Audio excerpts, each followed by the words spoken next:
Olá pessoal, Administração Financeira 2, aula Títulos de Dívidas, parte 3, Riscos. Nós vimos nas partes anteriores que o preço de um título de dívida para o investidor, um título de renda fixa, tem os cupons determinados e o valor final, o valor de face também determinado. Logo, o preço é função basicamente do rendimento, da taxa de desconto, ou seja, preço função do rendimento. E o rendimento, por sua vez, é função do risco que o título oferece.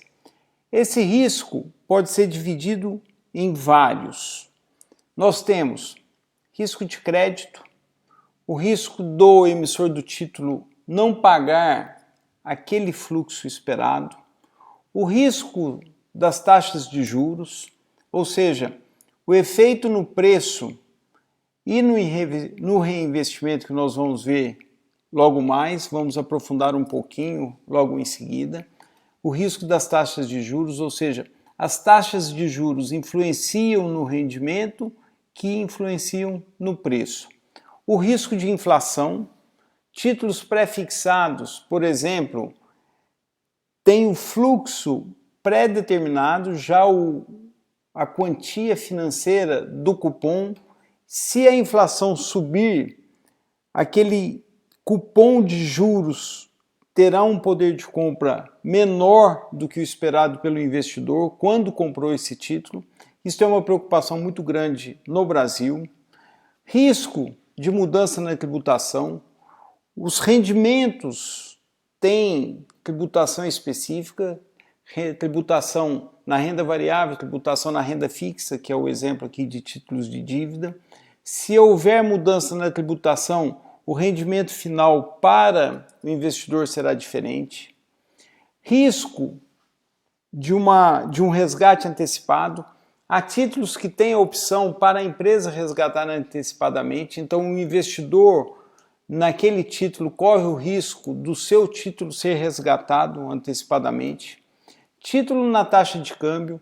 Quando um título é emitido numa moeda que não é a moeda principal do investidor ou da empresa, aquele título traz o risco da mudança na taxa de câmbio. Risco de liquidez. Liquidez, o investidor compra um título, ele tem liquidez para se desfazer desse investimento, ou seja, aquele título oferece liquidez para que o investidor venda no mercado secundário. Há títulos que têm muita liquidez e há títulos que têm baixíssima ou nenhuma liquidez. Título de volatilidade nesses elementos, nas taxas de juros, nos preços, nas opções, por exemplo, um resgate antecipado é uma opção. E o risk, o risco de não se saber qual é o risco.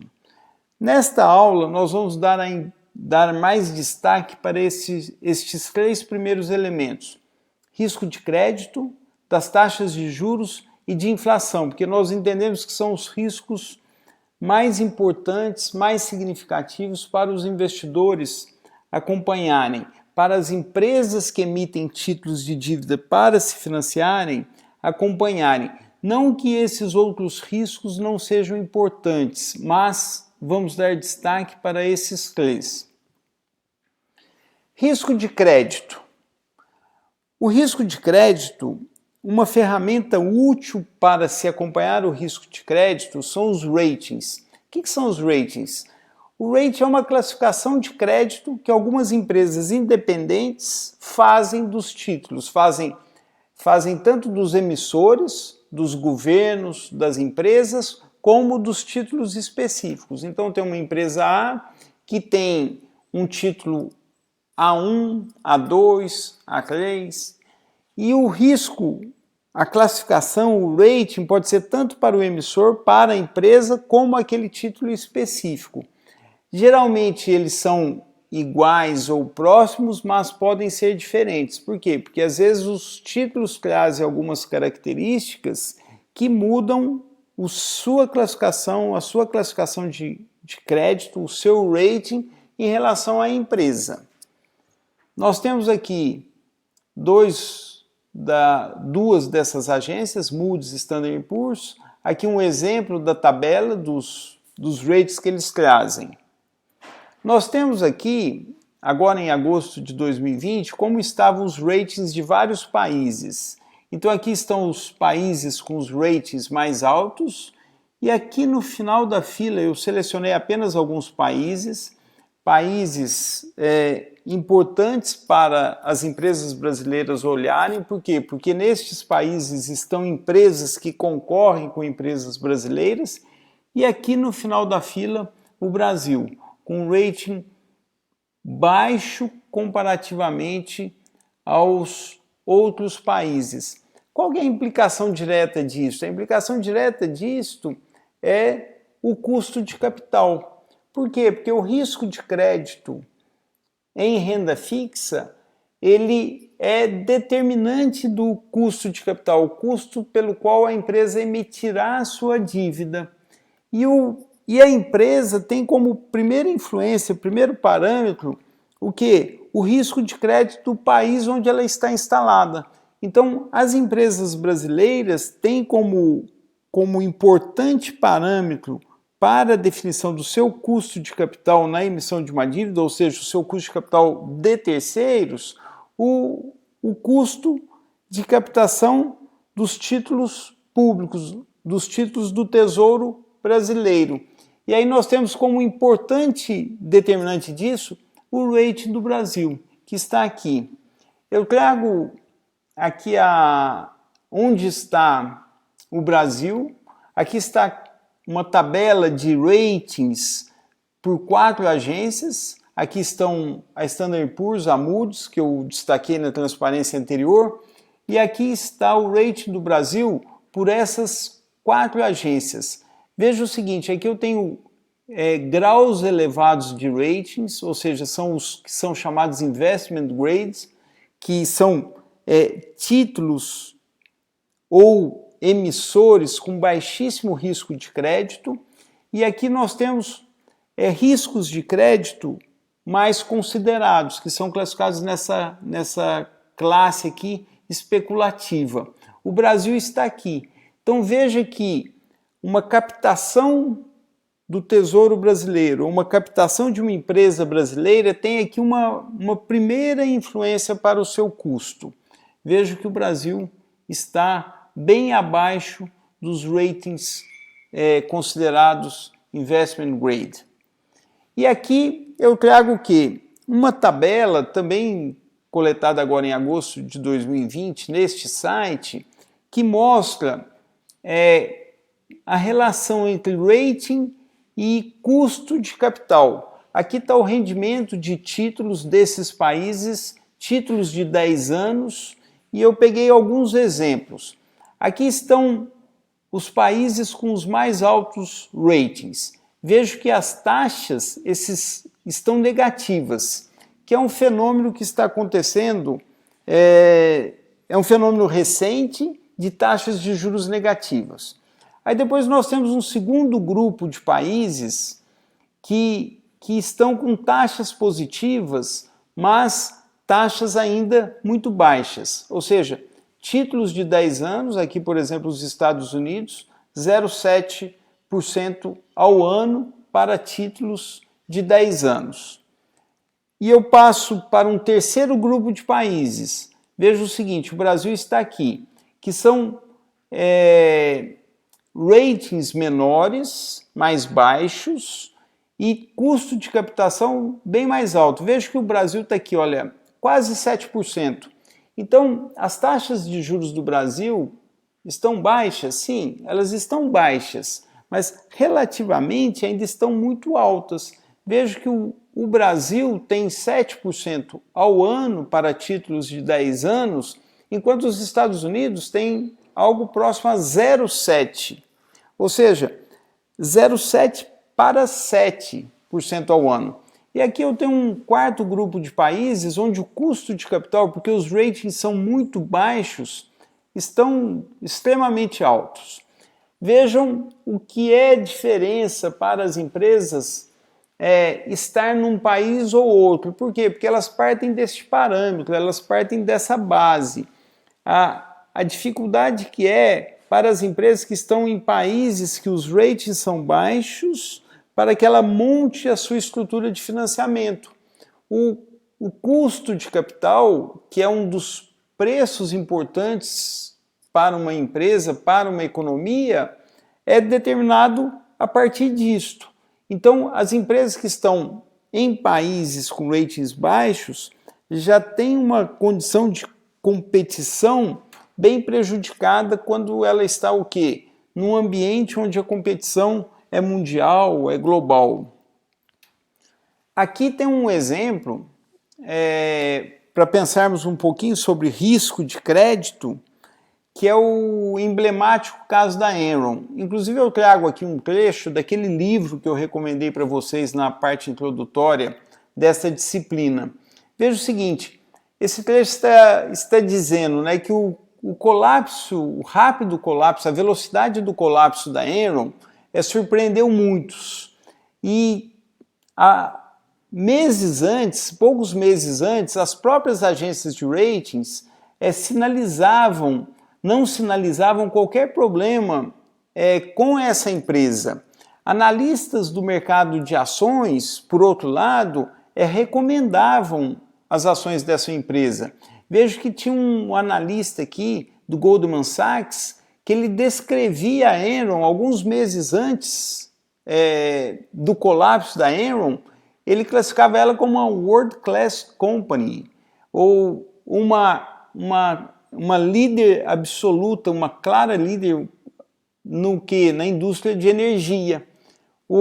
Olha só, será que aqui nós estamos diante de um problema de risco de crédito que não foi detectado, ou isso é um exemplo do que nós colocamos naquela transparência pouco antes sobre risk, ou seja, não se sabia exatamente, os investidores não sabiam exatamente que risco estava ocorrendo. Vejam que um exemplo esse caso é relatado neste livro, chamei destaque para esse livro para vocês, que é uma boa leitura, e vale aqui a reflexão desse caso específico para em que categoria de risco vocês classificariam esse caso. Deixo aí a questão para vocês. Bom, o segundo risco que queremos dar destaque é o risco da taxa de juros. Nós já falamos que num título de renda fixa, os cupons de juros estão estabelecidos, o valor final está estabelecido. Então o preço é muito função do quê? Do rendimento. E o rendimento, o que é o rendimento? O rendimento que os investidores exigem para negociar esse título, o rendimento exigido, o rendimento que é a base para cálculo desse preço, ele é função das taxas de juros, as taxas de juros que estão nas economias. Vejam só, a sensibilidade desse preço em relação ao rendimento, em relação às taxas de juros que estão por trás deste rendimento, ela tem algumas qualificações, algumas noções básicas. Vejam só, o preço e a rentabilidade são inversamente proporcionais, já destacamos isso. A variação do preço em decorrência da queda na rentabilidade, no rendimento, é maior do que a decorrente de alta nas taxas de juros. Terceiro, a sensibilidade do preço à rentabilidade é maior quanto maior for o prazo do título. Isso aqui é muito importante. Títulos curtos têm pouca sensibilidade. As letras do Tesouro Americano, por exemplo, que tem letras de curtíssimo prazo, de alguns dias, elas têm o quê? Uma sensibilidade muito baixa, por isso que elas são classificadas como títulos quase sem risco ou títulos sem risco. Por quê? Porque o risco de crédito é baixo, o risco de sensibilidade de preço também é baixo. Quarto, a sensibilidade aumenta com aumento no prazo, mas a ritmo decrescente. Isso é decorrente da função matemática que que espelha esta relação entre preço e taxa de juros ou taxa de rendimento aqui. Quinto, a sensibilidade é maior para títulos com cupons mais baixos. Quanto mais baixo o cupom, maior a sensibilidade. E a sensibilidade é maior para títulos com menor rentabilidade, ou seja, se o rendimento é baixo, a sensibilidade é maior também. Veja só, com a variação na taxa de juros, o investidor está sujeito a dois efeitos. Ele comprou um título. Se as taxas de juros variam, ele tem a variação no preço do seu título. Então, o título ali, o valor dele, o preço dele se altera, dado uma variação nas taxas de juros. E ele tem também uma variação no resultado que ele conseguirá com o reinvestimento dos seus cupons. Então, olha só, os juros sobem, o preço cai por conta da relação inversa. Os juros sobem quando o investidor recebe o seu próximo cupom, ele vai investir o quê? A juros maiores. Veja que são dois efeitos que vão em direções contrárias. Os juros variam porque o rendimento varia por quê? Tanto mudanças nas taxas básicas, então, por exemplo, nós temos as taxas internacionais, a LIBOR é uma taxa internacional básica. No Brasil, no mercado financeiro brasileiro, nós temos a Selic, que é a nossa taxa básica de juros.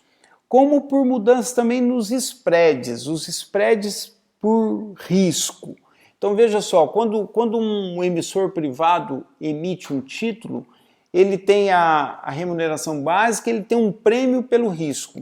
Esse spread, esse prêmio, ele altera por condições da economia. Quando a economia entra num período de crise, como é o exemplo, a crise de 2020, os spreads aumentam. Por quê? Porque o sentimento ao risco, a aversão ao risco aumenta. Além da variação dos juros de mercado, o yield, o rendimento sobre um título varia por conta do quê? Mudanças na qualidade de crédito do título. Então, aquela empresa, aquele título tem um rate, tem uma classificação de crédito, aquela empresa pode acontecer alguma coisa com ela que aquela classificação de crédito muda. Então, isto mudaria o que também? Mudaria o rendimento exigido para aqueles títulos. Então, nós temos basicamente três fatores que alteram o rendimento e, consequentemente, alteram o quê? Alteram o preço. Aqui estão os três fatores que nós acompanhamos para quê? Para pensar nos rendimentos exigidos dos títulos de renda fixa, que impactam o quê? O custo de capital de terceiros das empresas. Bom, o risco-preço, o risco da taxa de juros, nós vimos, né? Tem o risco-preço e o risco do reinvestimento. Aqui um exemplo muito interessante. Quando nós olhamos os títulos, se nós voltarmos um pouquinho, aqui nós estamos falando de um exemplo de um título da Áustria. Olhem aqui na tabela, vamos voltar um pouquinho, vamos procurar aqui a Áustria. A Áustria tem um rate excelente e um custo muito baixo, um custo de capital muito baixo. Aqui a taxa de 10 anos está até negativo. Então, quando nós falamos em Áustria, nós temos o quê?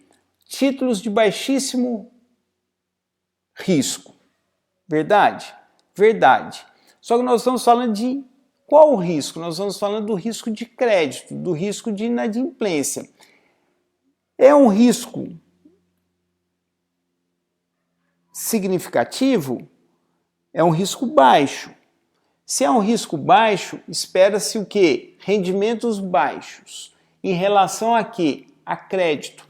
No entanto, em relação à taxa de juros, nós temos aquela propriedade que é o seguinte: se o prazo do título é muito longo, a sensibilidade do preço a pequenas mudanças no rendimento é muito alta.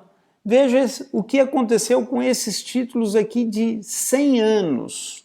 O prazo é muito longo, E aqui traz pontos interessantes. Olha, desde 2017, esse título deu um retorno de 75%. Então imagine o seguinte, o investidor está falando, eu faço um investimento num título muito seguro, eu espero que rendimentos baixos. No entanto, rendimento baixo por conta de quê? Por conta de risco de crédito. Por conta da oscilação de taxas de juros, há uma função do quê? Do preço em relação à oscilação do rendimento e em relação ao prazo desse título. Vejam, então, que esse título não traz tão baixo risco de taxa de juros. Por conta do quê? Por conta do seu prazo. É um exemplo muito interessante, atual, que vale a pena a leitura atenta desta matéria para que vocês reflitam sobre isso, sobre os nossos dois primeiros elementos de risco em títulos de renda fixa. Quais são os elementos? Primeiro, risco de crédito, que esse título tem um risco de crédito baixíssimo, e risco de taxa de juros, que esse título não tem, por conta do seu prazo, não tem um risco baixo decorrente de variações na taxa de juros. Então, uma vez, nós temos aqui dois elementos, risco-preço e risco-reinvestimento. Aqui tem algumas considerações, vou passar por elas, porque este aprofundamento desta discussão não se dá nessa disciplina. Mas eu destaco o seguinte, são fenômenos opostos, ou seja, se os juros vão para uma direção, o preço vai para outra e o reinvestimento vai para a mesma direção que foram os juros. Juros sobem, preço cai, reinvestimento aumenta. Ou seja, são fenômenos são efeitos que vão em direções opostas. E esses efeitos dependem do quê? Dependem do vencimento, dependem do prazo do título. E há um autor, que nós vamos ver na próxima transparência, que estudou estes fenômenos e identificou o seguinte, estes fenômenos que vão em direções opostas se compensam no instante do tempo, no instante da duration do título. O que é a duration do título? A duration do título, se um título tem um vencimento em 10 anos, mas tem cupons periódicos, a duration é uma medida de prazo médio. Quando se dá o prazo médio daquele título? O autor é o Macaulay, a duration de Macaulay. E essa duration, ela permite estudarmos o quê? O risco de taxa de juros dos títulos de renda fixa. Nós não vamos aprofundar neste assunto. Se alguém quiser começar a estudar um pouquinho mais, aqui está um pouco do desenvolvimento, aqui um pouco mais, aqui um pouco mais. Nós deixamos esta parte de duration para uma disciplina que trata em detalhes o quê? Os títulos de renda fixa do ponto de vista do investidor, do ponto de vista do instrumento financeiro. Nesta disciplina, nós apenas apresentamos o quê? Apresentamos os conceitos iniciais, porque o nosso foco aqui é o quê? É um instrumento como meio para o financiamento das empresas. E para terminar este segundo elemento de risco, que é o risco das taxas de juros, faço a seguinte colocação. Os títulos que têm cupons de juros, eles possuem o risco-preço, ou seja, se houver uma alteração no rendimento, altera o preço e possui o risco do reinvestimento. E os títulos sem cupons, eles têm apenas o risco-preço. Por quê? Porque eles não têm cupons para serem reinvestidos, ou seja, não tem risco de reinvestimento. O último risco que eu quero tratar nesta terceira parte desta aula é o risco de inflação. Se o título tem um rendimento pré-fixado, se os cupons são pré-fixados, o investidor que compra aquele título, o poder de compra, quando ele receber o cupom de juros, dependerá do que foi a inflação nesse período. Ou seja, os títulos carregam o quê? Um risco de inflação. E isso é uma preocupação grande no Brasil. Por isso que existem os títulos pós-fixados. Os títulos pós-fixados trazem uma proteção em relação à inflação. Então tem títulos aqui no Brasil que são indexados a um indicador de inflação. Então o título vai pagar IPCA mais um cupom de juros. Olha, o investidor tem então o quê? Ele tem uma proteção em relação à inflação. Bom, essa proteção é completa? Ela não é completa. Por quê? Porque ela depende do indexador. E os indexadores, os índices de inflação, o título é indexado a um índice de inflação. Os índices de inflação, por exemplo, o IPCA, o IGPM, eles medem a inflação de forma diferente. Então, se o título é indexado ao IPCA, o investidor vai receber IPCA. Se ele é indexado, por exemplo, ao IGPM, ele vai receber IGPM. E esses índices apresentam, ao longo do tempo, resultados diferentes. Aqui está os dois índices de inflação que eu destaquei, o IGPM e o IPCA. Então nós temos aqui 2001 a data base, final de 2001 a data base, os indicadores ano a ano, então as barras são IGPM e IPCA ano a ano e aqui acumulado. Um investidor que investiu num título com IGPM recebeu muito mais que um que investiu nesse período aqui, comparado ao investidor que investiu num título indexado ao IPCA. E aqui está nesse mesmo período, a data base, olha, final de 2001 até agora, 31 de julho de 2020, se o investidor tivesse aplicado no DI. Então veja o seguinte, aqui ele teria obtido numa aplicação de 100, 837, que é o mesmo 100 database que eu coloquei aqui para os índices de inflação. Então veja o seguinte, os indexadores trazem uma proteção em relação à inflação, no entanto, essa proteção depende do quê? Depende de qual índice aquele título está atrelado. Com isso, nós terminamos a parte 3, riscos, desta aula Títulos de Dívidas. Qualquer observação, por favor, escrevam, mandem para mim um e-mail. Até a próxima parte da aula com alguns exemplos e curvas de juros.